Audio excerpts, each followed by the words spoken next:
ಅದೇ ರೀತಿ ಇಲ್ಲಿ ಒಟ್ಟು 120 ದಿವಸ ನಡೆದೈತೆ ರೀ. ಈ ಏನು ಸುವರ್ಣಸೌಧ ಕಟ್ಟೋದಕ್ಕಿಂತ ಮೊದಲು ಹಿಡಿದು ಬರೇ ಅಧಿವೇಶನಗಳು 120 ದಿವಸ ನಡೆದೈತೆ ಅಧ್ಯಕ್ಷರೇ.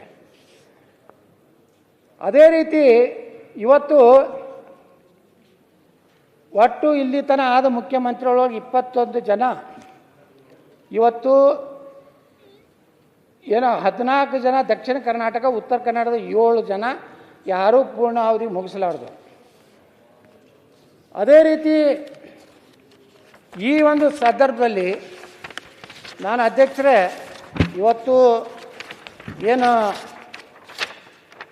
ಉಳಿದ ಎಲ್ಲ ಒಂದು ಸಮಸ್ಯೆ ಜೊತೆಗೆ ಇವತ್ತು ಆರೋಗ್ಯದಲ್ಲಿ ಅಧ್ಯಕ್ಷರೇ ಇವತ್ತು ಕನಿಷ್ಠ 10,000 ಜನರಿಗೆ ಒಂದು ಪ್ರಾಥಮಿಕ ಆರೋಗ್ಯ ಕೇಂದ್ರ ಇದೆ, 5,000 ಜನರಿಗೆ. ಪಶು ಆಸ್ಪತ್ರೆಗಳು 5,000 ಪಶುಗಳಿಗೆ ಒಂದು ಆಸ್ಪತ್ರೆ ಇರಬೇಕೈತೆ. ಇವತ್ತು ಉತ್ತರ ಕರ್ನಾಟಕದಲ್ಲಿ 35ರಿಂದ 40 ಏನು 1000ಕ್ಕೆ ಪಶು ಆರೋಗ್ಯ ಕೇಂದ್ರ ಇದೆ. ಉತ್ತರ ಕನ್ನಡ ಕಾರವಾರನಲ್ಲಿ ಎಷ್ಟೋ ವರ್ಷದಿಂದ ಒಂದು ಸೂಪರ್ ಸ್ಪೆಷಾಲಿಟಿ ಹಾಸ್ಪಿಟ್ಲ್ ಮಾಡ್ಬೇಕಂತೇಳಿ ಪ್ರಧಾನಮಂತ್ರಿಗಳು ರಕ್ತದಿಂದ ಬರೆದು ಕೊಡುವಂಥದ್ದು ಅಲ್ಲಿ ಡಾಕ್ಟರ್ಸ್ ಅಧಿಕಾರ ಮಾಡಿದ್ರು. ಇನ್ನೂವರೆಗೆ ಯಾವ ಸರ್ಕಾರನೂ ಇವತ್ತು ಮಾಡದೇ ಇರುವಂಥ ಪರಿಸ್ಥಿತಿಯಲ್ಲಿ ಅಧ್ಯಕ್ಷರೇ ಇವತ್ತು ನಾನು ಹೇಳಿದೆ ಏನು ನೀರಾವರಿ ಭಾಳ ಪ್ರಮುಖವಾದಂಥ ನೀರಾವರಿ ಬಗ್ಗೆ ನಾನು ಬರ್ತೇನೆ.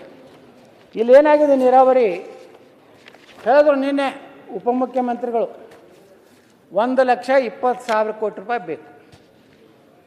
ಇವ್ರು ಎಷ್ಟು ಹಣ ಇಟ್ಟಿದ್ದಾರೆ ಈಗ ಹೇಳಿದ್ರು. ಇನ್ನು 2 ದಿವಸದಲ್ಲಿ ಸಾಂಕೇತಿಕವಾಗಿ 40 ಲಕ್ಷ ನೀರಾವರಿ ಇದ್ದವರಿಗೆ, ಅಲ್ಲಿಂದ 25 ಲಕ್ಷ ಯಾರಿಗೆ ಏನು ಒಣ ಬೇಸಾಯದವರಿಗೆ, ಈ ರೀತಿ ಸುಮಾರು 1,33,867 ಎಕರೆ ಸಬ್ಮರ್ಜ್ ಆಗ್ತದೆ. ಅದರಲ್ಲಿ ನೀರಾವರಿ ಸಲುವಾಗಿ 75,563, ಅದೇ ರೀತಿ ಏನು ಪುನರ್ವಸತಿ ನಿರ್ಮಾಣಕ್ಕಾಗಿ 6,467, ಕಾಲುವೆ ನಿರ್ಮಾಣಕ್ಕಾಗಿ 51,837 ಎಕರೆ ಸೇರಿ 1,33,000. ಈ ಒಂದು ಕೆಲಸ ಇವತ್ತು ಏನು 2ನೇ ಹಂತದಲ್ಲಿ ಏನು ಅಧ್ಯಕ್ಷರೇ ಏನು ಕಾಲುವೆ ಮಾಡ್ಯಾರಲ್ಲ, ಇನ್ನೂವರೆಗೆ ಅವ್ರಿಗೆ ಪರಿಹಾರ ಕೊಟ್ಟಿಲ್ಲ. ನ್ಯಾಯಾಲಯಗಳಲ್ಲಿ ನಿನ್ನೆ ಆ ಅಸಿಸ್ಟೆಂಟ್ ಕಮಿಷನರ್ ಅವ್ರ ಆಫೀಸು ಕುರ್ಚಿ ಟೇಬಲ್ಲು ಕಂಪ್ಯೂಟ್ರ್ ಎತ್ಕೊಂಡು ಟೆಂಪೋದಾಗ ಹೋಯ್ತು. ಇಲ್ಲಿ ಉಪಮುಖ್ಯಮಂತ್ರಿ ಉತ್ತರ ಕೊಡ್ತಾರೆ 10 ಲಕ್ಷದ 10 ಕೋಟಿ ಮಾಡ್ಯಾರ, ನಾನು ಕೊಡೋದಿಲ್ಲ. ಅದಕ್ಕೇನಾದ್ರು ಒಂದು ಫೈನಲ್ ಮಾಡಬೇಕಲ್ಲ. ಯಾವಾಗ 73, 74ರಲ್ಲಿ ಏನು ಇವತ್ತು ಅವಾರ್ಡ್ ಆಗಿವೆ ಅವುಗಳ ಸಹಿತ ಇವತ್ತು ಆಗಿಲ್ಲ. ಹಂಗಾದ್ರೆ ಅಧ್ಯಕ್ಷರೇ ಇವರೆಲ್ಲರೂ ಹೇಳ್ತಾರಲ್ಲ, ಯಾವ ಸರ್ಕಾರಕ್ಕೆ ನಾ ಹೇಳೋದಿಲ್ಲ, ಎಲ್ಲರೂ ಬಂದವರು ಏನು ಹೇಳ್ತಿದ್ರು, ನಾವು ಕೃಷ್ಣೆಯನ್ನು ಪ್ರತಿ ವರ್ಷ 10,000 ಕೋಟಿ ಕೊಡ್ತೀವಿ ಅಂದರು, ಒಬ್ಬರು 25,000 ಕೋಟಿ ಕೊಡ್ತೇನೆ ಅಂದರು. 1,20,000 ಕೋಟಿ ರೂಪಾಯಿ ಈ 2.5 ವರ್ಷನಾಗ ಕೊಟ್ಟು ಏನಾದ್ರು ಮುಗಿಸ್ಲಿಕ್ಕೆ ಸಾಧ್ಯ ಇಲ್ಲ.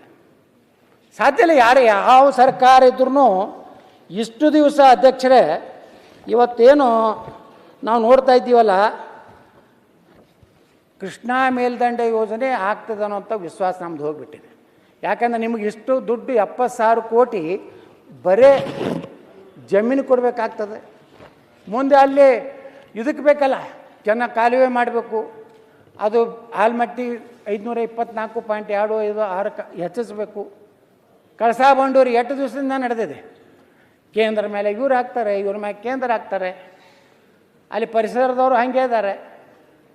ಯಾವುದು ಅಭಿವೃದ್ಧಿಗೆ ಅಂದರೆ ಪರಿಸರ ಏನೋ ಅಂಥದ್ದು ಒಂದು ಏನು ಶಬ್ದ ಇದೆ. ಇವತ್ತು ಹುಬ್ಬಳ್ಳಿ ಅಂಕೋಲ ಅನುಮತಿ ಕೊಡೋದಿಲ್ಲ.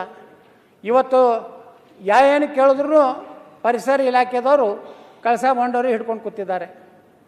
ಈ ರೀತಿ ಆದಾಗ ಇದಕ್ಕೆ ಕರ್ನಾಟಕದಿಂದಲೂ ಸಹ ಕೇಂದ್ರದ ಮೇಲೆ ಅಲ್ಲೊಬ್ಬರು, ನೀವು ದಿಲ್ಲಿಯಲ್ಲಿ ಒಬ್ಬ ಕ್ಯಾಬಿನೆಟ್ ದರ್ಜೆಯವರು ಇರ್ತಿದ್ರು, ಈಗ ಅದೂ ಇಲ್ಲ. ಕರ್ನಾಟಕ ಭವನದಲ್ಲಿ ಒಬ್ರು ಇರ್ತಿದ್ರು ಅಧ್ಯಕ್ಷರೇ. ಅದರ ಜೊತೆಗೆ ಅಧ್ಯಕ್ಷರೇ ಇವತ್ತು ನೀವು ಯಾರ ಕಾರಣ ಅನ್ನೋದು ಹೇಳಿಲ್ಲ ನೀವು. ನೋಡ್ರಿ, ಅವ್ರು ಒಂದರ ಪತ್ರ ಬರ್ದಾರೆ ಯಾರು ಶಾಸಕರಿಗೆ, ನಿಮ್ಮ ಯಾವ್ಯಾವ ಕೇಂದ್ರ ಸರ್ಕಾರದ ಅಲ್ಲಿ ಏನಾದರೂ ಕ್ಲಿಯರ್ ಆಗುವಂಥ ಯಾವ ಫೈಲ್ಗಳಿದ್ದರೆ ನಮ್ಮ ಗಮನಕ್ಕೆ ಯಾರೂ ಇಲ್ಲೇ ಇಲ್ಲ. ನಾವು ಹೋಗ್ತೀವಿ ಬರ್ತೀವಿ ದಿಲ್ಲಿಗೆ. ಇವತ್ತು ಕಲ್ಯಾಣ ಕರ್ನಾಟಕದವರಿಗೆ ನೀವು ಭಾಳ ಹಿಂದುಳಿದಂಥ ಪ್ರದೇಶ, ಅದೂ ಸಮಾನವಾಗಿ ಬರಬೇಕಂತ ಹೇಳಿ ಇವತ್ತು ನೀವು 5,000 ಕೋಟಿ ರೂಪಾಯಿ ಅದು ಯಾರು ಕೊಟ್ಟರಿ ಬಿಟ್ಟರು ಅದನ್ನು ನಾವು ಹೋಗೋದಿಲ್ಲ. ಯಾರು ಕೊಟ್ಟರು ಯಾರು ಬಿಟ್ಟರು ಗೊತ್ತಿಲ್ಲ. ಆದರೆ ಕಲ್ಯಾಣ ಕರ್ನಾಟಕದ ಅಭಿವೃದ್ಧಿ ಅವ್ರಿಗೆ ಕೊಡಿ, 5,000 ಕೋಟಿ ಕೊಡಿ, ನಮ್ದಂತ ತಕರಾರಿಲ್ಲ. ಆದರೆ ಅದ್ರ ಜೊತೆಗೆ ಕಿತ್ತೂರು ಕರ್ನಾಟಕ, ಮುಂಬೈ ಕರ್ನಾಟಕದವರು ಹಾವೇರಿಯಿಂದ ಹಿಡಿದು ನಮಗೆ ಯಾವುದೇ ಒಂದು ಕರ್ನಾಟಕ ಅಭಿವೃದ್ಧಿ ಮಂಡಳಿ ಐತಿ. ನೋಡ್ರಿ, ಇಲ್ಲಿ ಕಲ್ಯಾಣ ಕರ್ನಾಟಕ ಅಭಿವೃದ್ಧಿ ಮಂಡಳಿ ಐತಿ. ಬಯಲು ಸೀಮೆಯಲ್ಲಿ ಅಧ್ಯಕ್ಷರೇ, ಆ ಮಂತ್ರಿಗಳಿಗೆ ಇರುವುದೇ 35 ಕೋಟಿ. ಮಲೆನಾಡು ಅಭಿವೃದ್ಧಿ ಇದೆ, ಅವ್ರಿಗೆ ಎಷ್ಟಿದೆ ಗೊತ್ತಿಲ್ಲ. ನಮ್ಮ ಇವ್ರು ಹೇಳ್ಬೇಕು, ಅವ್ರು ಯಾರು ನಮ್ಮ 35 ಎಷ್ಟೈದು ರೀ ಅರಗ ಜ್ಞಾನೇಂದ್ರ ಎಂಬರು ಅದ ನೀವು 35 ಲಕ್ಷ. ಇವತ್ತು ಕಲ್ಯಾಣ ಕರ್ನಾಟಕದವ್ರು ಎಷ್ಟು ಪುಣ್ಯವಂತರು ನೋಡ್ರಿ ಅಧ್ಯಕ್ಷರೇ, 100 ಕೋಟಿ ರೂಪಾಯಿ.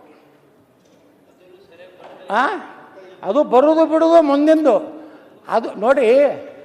ಈಗ ನಾವೇನೈತೀವಿ ಅಧ್ಯಕ್ಷರೇ, ಅವ್ರು 150 ಕೋಟಿ ಮಾಡಿ ನಮ್ಮ ತಕರಾರಿಲ್ಲ. ಆದ್ರೆ ಅವ್ರು 50% ಮುಂಬೈ ಕರ್ನಾಟಕದವ್ರು ಕೊಡ್ಬೇಕಲ್ಲ. ಹಳೆ ಮೈಸೂರು ಅಲ್ಲಿ ಚಾಮರಾಜನಗರ ಜಿಲ್ಲೆನೂ ಅದೇ ಹಣೆ ಬರೋದೆ. ಈಗ ನಮ್ಮದು ಒಂದು ಬೋರ್ಡ್ ಮಾಡಿರಿ ಅಧ್ಯಕ್ಷರೇ, ನೀವು 150 ಕೋಟಿ ಕೊಡ್ರಿ, ನಮಗೆ ತಕರಾರಿಲ್ಲ. 5,000 ಕೋಟಿ ಕೊಡ್ತಿರಲ್ಲ, 7,500 ಕೋಟಿ ಕೊಡಿ. ನಮಗೂ ಒಂದು 5,000 ಕೋಟಿ ಕೊಡ್ರಿ. ಮುಂಬೈ ಕರ್ನಾಟಕ ಏನು ಇದನ್ನು ಭಾಳ ಅಭಿವೃದ್ಧಿ ಆಗೈತೆ, ಇಲ್ಲೂ ಏನೂ ಅಭಿವೃದ್ಧಿ ಆಗಿಲ್ಲ. ಮೈಸೂರು ಭಾಗ ಯಾಕೆ ಅಭಿವೃದ್ಧಿ ಅಷ್ಟಾಯಿತು ಅಂದರೆ, ಆ ಮೈಸೂರು ಮಹಾರಾಜರದ್ದು ಒಂದು ದೊಡ್ಡ ಕೊಡುಗೆ ಇದೆ. ಅವರು ತಮ್ಮ ಮನೆಯನ್ನು ಬಂಗಾರ ಒತ್ತಿ ಇಟ್ಟು ಕೃಷ್ಣರಾಜ ಸಾಗರ ಕಟ್ಟಿ ಅವಾಗ ನಿರ್ವಹಣೆ ಮಾಡ್ಯಾರ್ತೇಳಿ ಮೈಸೂರು ಭಾಗ ಅಭಿವೃದ್ಧಿ ಆಗಿದೆ. ನಮ್ಮಲ್ಲಿ ಯಾರ್ರೀ ಆದಿಲ್ ಸಾಯಿ, ಬರೀದ್ ಸಾಯಿ, ಕುತುಬ್ ಸಾಯಿ, ಮೊಹಮ್ಮದ್ ಸಾಯಿ ಅವರೇ ಬರೇ ಕಟ್ಟ್ಯಾರ ನೋಡ್ರಿ ಗುಮ್ಮಟಗಳು ಎಲ್ಲ ಊರು ತುಂಬ ಅವೇ. ಮ್ಯಾಗಿಂದ ಹಿಂಗೆ ಡ್ರೋನ್ ಬಿಟ್ರೆ, ನಾನು ಬಿಜಾಪುರದಾಗ ಒಮ್ಮೆ ನಮ್ಮ ಮುನಿರತ್ನ ಬಂದಿದ್ರು ಮಂತ್ರಿ ಇದ್ದಾಗ, ಅಧ್ಯಕ್ಷರೇ ನನಗೆ ಫೋನ್ ಮಾಡಿದ್ರು, ಆ ಹೆಲಿಕಾಪ್ಟರ್ನ ಬಂದು ಇಳಿದು ಯತ್ನಾಳನ್ನ ಇಟ್ಟು ಅದಾವಲ್ಲ ಇವೆಲ್ಲ ಬರೇ ಗುಮ್ಮಟರೇ ಕಾಡ್ಸೋದು, ಇದ್ರಾಗ ನೀ ಹೆಂಗೆ ಆರಿಸಿ ಬರ್ತೀಯ ಅಂತ ಕೇಳಿದ್ರು. ಬಿಜಾಪುರ ಹಾಗೆ, ಬೀದರು ಹಾಗೆ, ಕಲಬುರಗಿ ಹಾಗೆ, ರಾಯಚೂರು ಹಾಗೆ, ಸ್ವಲ್ಪ ಬೆಳಗಾವ ಮುಂಬೈ ಸಮೀಪದಿಂದ ಡೆವಲಪ್ಮೆಂಟ್ ಆಯಿತು. ಅದಕ್ಕೆ ನಾನು ಈ ಸರ್ಕಾರಕ್ಕೆ ಮಾನ್ಯ ಮುಖ್ಯಮಂತ್ರಿಗಳಿಗೆ ಆಗ್ರಹ ಮಾಡ್ತೀನಿ, ನಮ್ಮದು ಒಂದು ಕಲ್ಯಾಣ ಕರ್ನಾಟಕ ಹೆಂಗೆ ಮಾಡಿರಿ ಹಂಗೆ ಕಿತ್ತೂರು ಕರ್ನಾಟಕ ಅಭಿವೃದ್ಧಿ ಮಂಡಳಿ ಮಾಡಿ ನಮಗೂ ಪ್ರತಿಯೊಂದು MLAಗೆ 50 ಕೋಟಿ ಕೊಡ್ಬೇಕಂತ ಹೇಳಿ. ಯಾರು ಮುಂಬೈ ಕರ್ನಾಟಕದವ್ರು ಅವ್ರು ಚಪ್ಪಾಳಿ ಹೊಡಿತಾರೆ ತಿಳ್ಕೊಂಡು, ನೀವು ಹೊಡಿಲ್ಲ ಅಂದ್ರೆ ಬಿಡಲಕ್ಕ ಏನ್ರಿ ಕೊಂಡ್ರೆಡ್ಡಿ ಅವರ ಎಲ್ಲ ಕಟ್ಟದ ನೋಡ್ರಿ. ಅದಕ್ಕೆ ಅಧ್ಯಕ್ಷರೇ, ನಿರ್ಭೀತ, ನಿಷ್ಪಕ್ಷಪಾತ, ವಿಶ್ವಾಸಾರ್ಹ ಸುದ್ದಿಗಳಿಗೆ ಮತ್ತೊಂದು ಹೆಸರಾಗಿರುವಂತ ನ್ಯೂಸ್ 18 ಕನ್ನಡ ಈಗ ಆಪ್ನಲ್ಲೂ ಲಭ್ಯವಿದೆ. ದಯವಿಟ್ಟು ಇಲ್ಲಿರುವ QR ಕೋಡ್ ಅನ್ನ ಸ್ಕ್ಯಾನ್ ಮಾಡಿಕೊಂಡು ಆಪ್ ಅನ್ನ ಡೌನ್ಲೋಡ್ ಮಾಡೋದಕ್ಕೆ ಮರಿಬೇಡಿ. ನಿಮ್ಮ ಬೆಂಬಲ ಹೀಗೆ ಸದಾ ನಮ್ಮೊಂದಿಗಿರಲಿ. ಧನ್ಯವಾದ.